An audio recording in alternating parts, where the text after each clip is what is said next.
Assalamualaikum warahmatullahi wabarakatuh. Hadirin yang dirahmati Allah Subhanahu wa taala. Alhamdulillah, marilah kita panjatkan puji dan syukur kehadirat Allah Subhanahu wa taala yang telah melimpahkan rahmat, taufik serta hidayahnya kepada kita semua, sehingga pada kesempatan yang penuh berkah ini kita masih diberikan kesehatan dan kesempatan untuk berkumpul dalam kegiatan yang insya Allah membawa kebaikan bagi kita semua. Salawat serta salam semoga senantiasa tercurah kepada junjungan kita Nabi besar Muhammad SAW, kepada keluarga, sahabat, serta seluruh umatnya yang senantiasa istiqomah mengikuti sunnah beliau hingga akhir zaman. Untuk menambah keberkahan acara kita pada hari ini, marilah kita bersama-sama menyimak ceramah singkat yang insya Allah akan disampaikan oleh yang kami hormati Bapak Dr. Handas Haji Suhaimi MPD. Kepada beliau kami persilahkan. Kue talam di dalam kotak. Cakep. Ya. Menyahut salam itu harus dengan kompak. Assalamualaikum warahmatullahi wabarakatuh. Waalaikumsalam warahmatullahi wabarakatuh. Adalah mirip lah sedang Pak Haji Saprudin dengan Kiai Jacil mirip lah. Mirip dengan apa? Siapa menurut jamaah siapa namanya? Ustadz Maulana. Ya, itu viral, terkenal lucu. Daun salam jangan disayat. Cakep. Jika dimasak, masukkan di dalam panci. Cakep. Menjawab salam masih belum semangat. Kita ulangi sekali lagi. Mana ma'alwi membuat pian aja bang. Assalamualaikum warahmatullahi wabarakatuh. Waalaikumsalam warahmatullahi wabarakatuh. Sambil pelajaran kepada tuan-tuan dan nyonya-nyonya, jadi orang barat tuh kayak gitu aja. Kadang tapi banyak sambutan, cukup ladies and gentlemen, selesai sudah. Semua terbuat, nang anu, nang puha, nang terbuat semua. Karena menurut cerita orang bahwa negara yang paling banyak kosakatanya itu Indonesia. Jadi makanya kebudayaan Indonesia itu katanya sangat beraneka ragam, termasuk bahasa. Jadi bahasa Indonesia itu kosakatanya banyak wujud. Ayo, bahasa Banjar aja coba umpamanya. Istilahnya kalau bahasa Banjar tuh catat di sini, umpamanya contoh lah.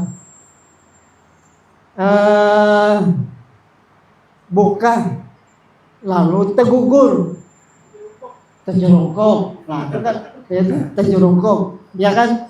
Terus apa nih, jatuh tapi dada terdahulu. Berarti ya. Terjerambak jarumannya. Nah, ya kan? Padahal sama gugurnya kan, gugur, ya kan? Nah, itu. Terus ada lagi apa namanya itu, berjalan di tanah yang licin tergugur. Kepleset. Terpelingsir. Nah, kan padahal sama jatuh, banyak kayak kosakatanya tuh. Aduh, itu baru Banjar, belum Jawa, belum Bugis, ya kan? Belum Sumatera. Kalau kita masuk ke dalam lubang, bang, kita colobok, nah, ya kan? Padahal sama, kan? Nah, jadi banyak. Jadi Indonesia itu memang dikenal dengan negara yang memiliki kebudayaan yang sangat banyak, aneka ragam. Amun dari atas gugur ke bawah, mendabuk.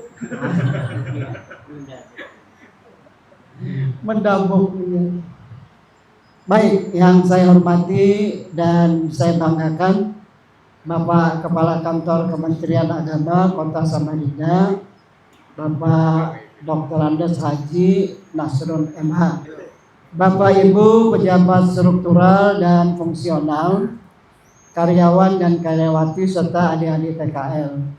Jadi ulun ini hendak buka kartu dulu sedikit. Ulun ini Pak Kepala Kantor ada satu penyakit di ulun. Penyakit saya itu tremor namanya. Ini mungkin karena ulun tuh sudah mulai 2015 tuh kena diabetes. Jadi tangan ulun ini bergetar lah. Nah, ini saraf ulun kena tremor. Ini tambah dengan gugup, tambah jaya lagi ini nah.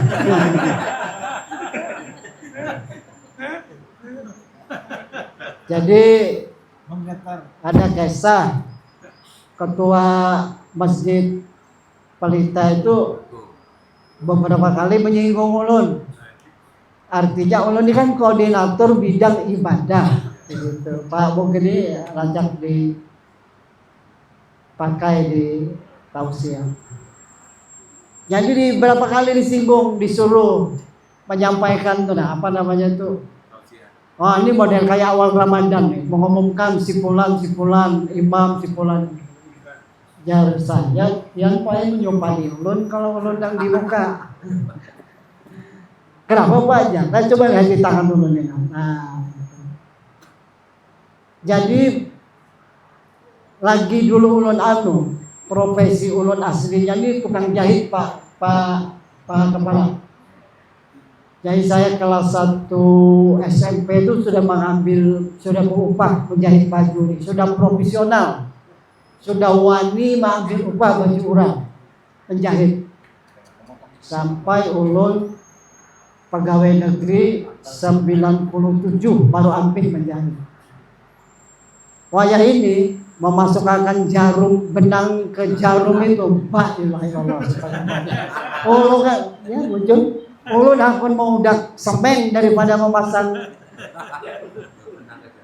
Dan tapi kalau nang meeting itu kan menggatal.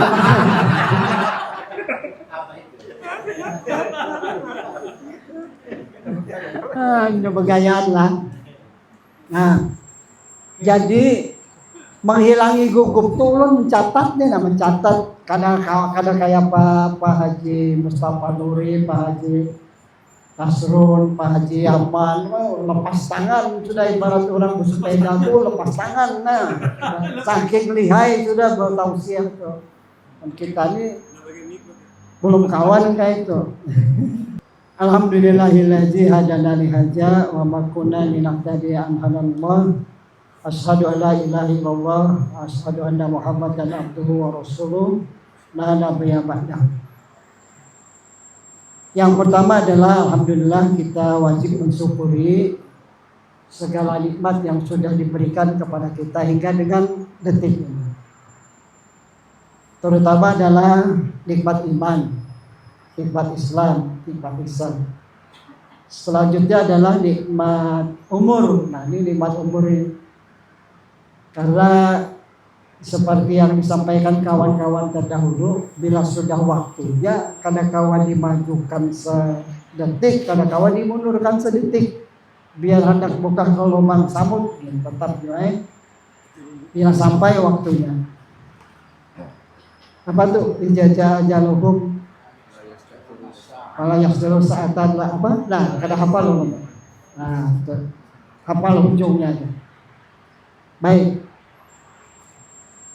Ada hadis Nabi yang mengatakan bahwa sering orang itu tergelincir dan melupakan terhadap dua nikmat.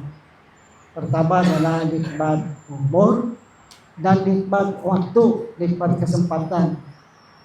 Kita ini alhamdulillah bersyukur luar biasa. Umur sudah sampai pada Ramadan ini dan kesempatan beribadah pun sudah kita dapatkan di bulan ini.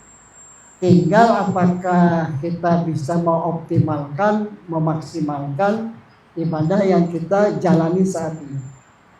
Dengan sedemikian perjuangan kita masing-masing. Ini sebenarnya bukan tausiah, kita berkesahan saja. Jadi kalau tausiah itu sudah ada yang ahli-ahlinya. Kita hanya mencoba menjalankan apa yang sudah ditentukan oleh kantor ya. penceritaan aja lah, perkesahan aja lah. Karena bagi ulun pribadi rasanya masih jauh untuk bisa sampai kepada tingkat berceramah, menjadi mubalik apa itu ya, berdakwah seperti itu. Nah, maksudnya itu ya artinya ilmunya belum cukup lah. Kemudian sebagaimana juga kita ketahui bahwa berdakwah itu berat juga sebenarnya, cukup berat berdakwah, karena Rasulullah sendiri berdakwahnya lebih kepada akhlak ya, melalui perilaku, apa istilahnya tuh bilhal kayak gitu ya, melalui sikap perilaku. Nah kita ini berusaha untuk bisa meniru, meneladani apa yang dilakukan atau diterapkan oleh Rasulullah. Jadi ada satu kisah, tadi sekali sudah riwayatnya sudah mahfum yang menunjukkan bahwa Rasulullah itu terkadang tidak perlu harus bicara gitu, tapi menunjukkan dengan perbuatannya. Cerita ini sebenarnya mahfum yang sudah diketahui banyak orang. Jadi ada satu cerita atau satu riwayat di mana ada seorang wanita datang kepada Rasulullah, semacam curhat lah, mengadu. Ini nyamannya orang penduduk Madinah tuh ketika Rasulullah masih hidup tuh nyamannya.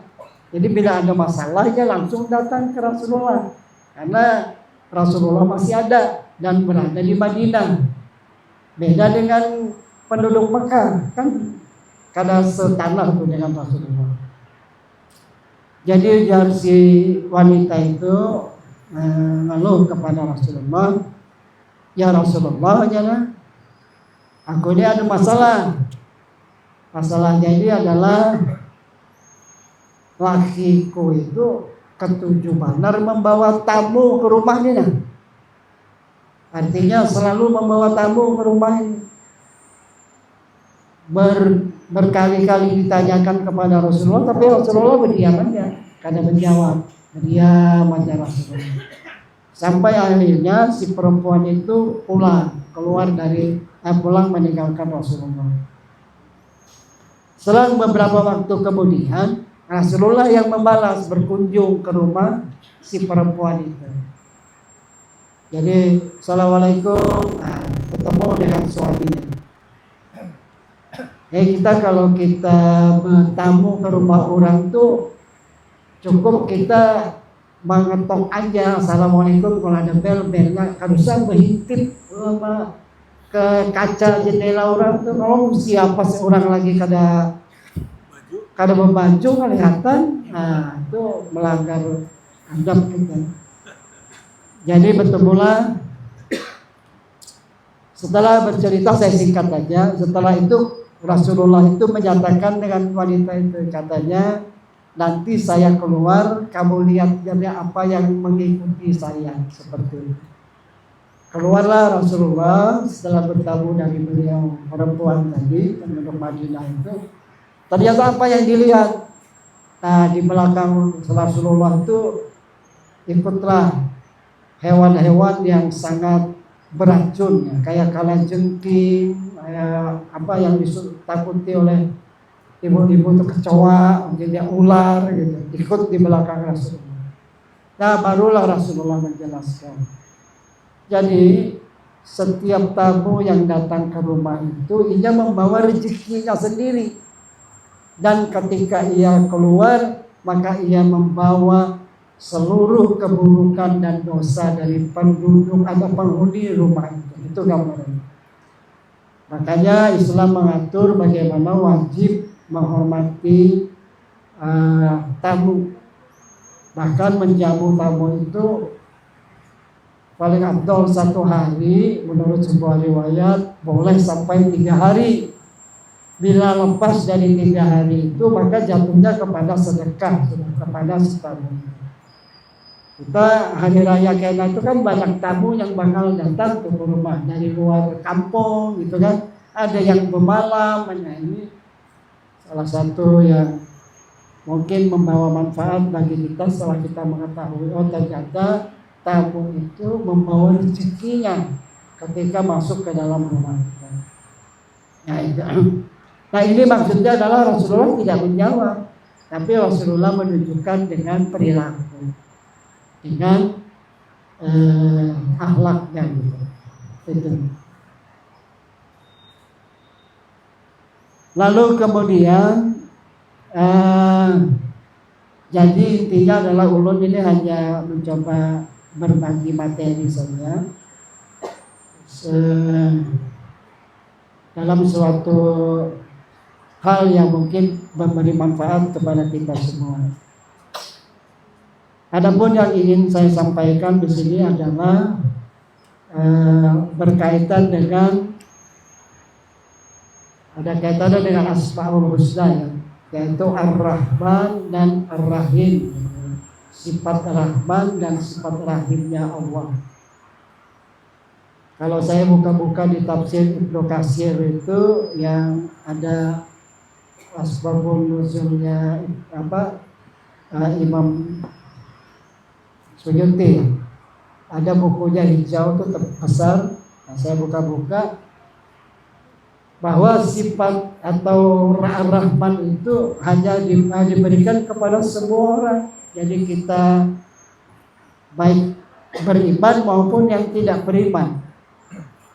Sedangkan sifat Ar-Rahim itu hanya kepada orang yang beriman saja. Jadi berarti orang yang bisa dikatakan meyakini tentang keimanan kepada Allah, otomatis adalah orang yang beragama Islam. Nah, terkait dengan ini di antara wujud daripada sifat rahimnya Allah, yang pertama itu adalah bahwa ternyata Allah itu menilai ibadah itu berdasarkan kadar ujiannya dan kadar kesulitannya. Itu yang pertama. Jadi kayak membaca Al-Quran, orang yang sudah lancar membaca Al-Quran dengan orang yang terbata-bata, apalagi di bulan puasa kan, tapi berjuang keras untuk bisa membaca Al-Quran dengan baik, itu pahalanya jauh lebih besar daripada yang membaca Al-Quran dengan sudah fasih, sudah lancar, dan sudah sudah membiasakan dalam dirinya sehari-hari. Begitu juga dengan sholat. Sholat itu kalau tidak ada halangan apa-apa di rumah, coba main HP atau nonton TV aja sampai zuhur, lalu sembahyang sendirian misalnya di rumah, kadang ke masjid, itu barangkali cuma anggaplah satu saja nilainya. Tapi sholat bagi orang yang dalam kesibukan, bagi orang yang dalam kesulitan, bagi orang yang dalam keadaan yang hampir tidak mempunyai waktu untuk sholat, tapi dia berjuang untuk bisa taat sholat, nilainya beda. Orang yang sering meninggalkan sholat itu salah satunya misalnya kalau ada keramaian, Borneo FC melawan Persebaya misalnya, gitu kan, mainnya pas maghrib. Persib, Bapak hobi juga rupanya. Dia laksanakan pada saat mau maghrib atau mau isya. Nah itu coba lihat, perhatikan, sedikit orang yang berjuang untuk meninggalkan kursi itu untuk tetap mengerjakan sholat tepat waktu. Kebanyakannya apa? Kebanyakannya tidak sholat. Nah ini saat ini coba, sebuah style gaya hidup kita di dalam bulan Ramadan ini nampak bisa kita pelajari. Anak-anak remaja, mahasiswa rame bukber. Saya bukber, diceritain teman saya Pak Soebi bukber di Alaya baru beberapa hari yang lalu. Di Alaya sekalinya Pak, ya, kadang-kadang peduli dengan dengan habis ajan pun tidak ada yang bergerak, tetap aja di situ. Hampir bisa dipastikan kadang ada yang sholat. Padahal anu mungkin masih terpelajar. Nah, itu menyedihkan bagi kita. Saya kebetulan mendengar ceramahnya Pak Kiai Haji Murjani, dosen UIN, beberapa malam yang lalu. Misalnya Pak, katanya soal baca Al-Quran, ada hasil dari Lembaga Pengembangan Tilawatil Quran survei di tahun 2023 ke 2022. 72% anak-anak usia sekolah tidak bisa baca Quran dengan fasih. Kaget saya. Bujur kayak itu. Saya diam. Nah, saya kalau dapat kayak gitu, saya cari datanya Pak. Penasaran saya. Nah, mohon maaf, saya carilah data itu. Bujur kan? Oh, ternyata bujur Pak. Saya lihat di Google hasil survei dari Lembaga Pengembangan Al-Quran, terdapat 72,25% di tahun 2022 itu tidak bisa baca Al-Quran dengan fasih. Ini sedih nih bagi guru-guru PAI. Bagi kami pengawas PAI sedih betul nih kalau begini. Saya mengawas PAI di SMP, Pak Kepala Kantor. Saya wajibkan guru itu memiliki data hasil penelusuran tentang kelas 1 yang baru masuk yang tidak bisa baca Quran. Saya wajibkan. Jadi kalau saya ke sekolah, saya tidak periksa dulu itunya apa RPP dan segala macamnya, saya cari data itu. Baru saya tanya, apa yang Bapak lakukan dengan data ini? Misalnya seperti saya temukan di Makroman, ada 4 kelas yang tidak bisa baca Quran, itu 2 kelas. Kelas 1 jam 4 kelas. Saya tanya gurunya, apa yang Bapak lakukan? Itu misalnya itu kan menyedihkan. Nah, itu salah satu yang perlu menjadi evaluasi bagi kita. Jadi kembali ke laptop, bahwa ternyata Allah itu menilai ibadah sesuai dengan kadar kesulitan dan ujian di dalam pelaksanaan ibadah. Ada sebuah kaidah yang saya temukan, saya buka-buka buku fikih yang ada di rumah saya cari di Google, bujurkah ada kaidah itu? Ternyata bujur. Ada sebuah kaidah fikih yang bunyinya tuh begini: al-ajru ala qadri masyaqqah. Bujur lah itu. Pak Ustaz begini bujur lah. Nah, al-ajru apa tadi? Al-ajru ala qadri masyaqqah. Jadi ibadah itu nilainya bergantung daripada kadar kesulitan dan ujiannya. Lalu yang kedua, Allah juga menetapkan sesuatu itu sesuai dengan sesuai dengan permintaan atau usaha yang dilakukan. Jadi maksudnya itu adalah bahwa sesuatu yang terjadi tentang takdir pada diri kita itu ujung-ujungnya adalah Allah yang memutuskan. Ini saja Pak Edi hari itu menjelaskan, Pak Edi Sultan. Nah, tetapi di dalam ketetapan itu bergantung dengan apa yang kita usahakan, kita jalankan. Ini sesuai yang saya telusuri di dalam buku yang saya miliki. Misalnya dasarnya itulah Quran surah Ar-Ra'd ayat 11. Allah tidak merubah nasib suatu kaum, artinya kan kecuali kaum itu sendiri yang berusaha. Jadi usaha itu bisa usaha benar, bisa usaha buruk, bisa usaha yang sesuai dengan syar'i, bisa usaha yang melanggar syar'i. Misalnya kekuasaan kepemimpinan yang ada di Indonesia nih, hendak menjadi penguasa politik, penguasa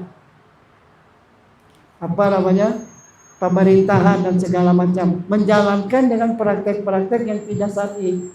Contoh misalnya pemilihan Dewan Perwakilan Rakyat tapi menggunakan sogokan kepada rakyat. Ujar Allah, kalau itu cara ikam dan ikam hendak ambil, ujadikan ikam. Bagi umat Islam ini apakah ujian, apakah ini ajab? Ikam meminta dengan cara kayak itu, ujadikan. Ya kan? Nah ini ada dasarnya nih Pak. Atau orang yang berdagang kadang laris, datang ke dukun, pesugihan, kabul, ujar Allah, iya ikam minta, aku kabulkan, nah aku balik sesuai dengan cara ikam. Jadi ketetapan pada diri kita itu sesuai dengan cara yang kita usahakan. Yang kedua itu ada hadis qudsi. Kata hadis qudsi di Pak Mukli pasti hafal juga, anna inda zoni abdi, aku sesuai dengan prasangkanya umatku, hambaku kepadaku. Kan begitu. Ada hadis qudsi yang berbunyi. Nah,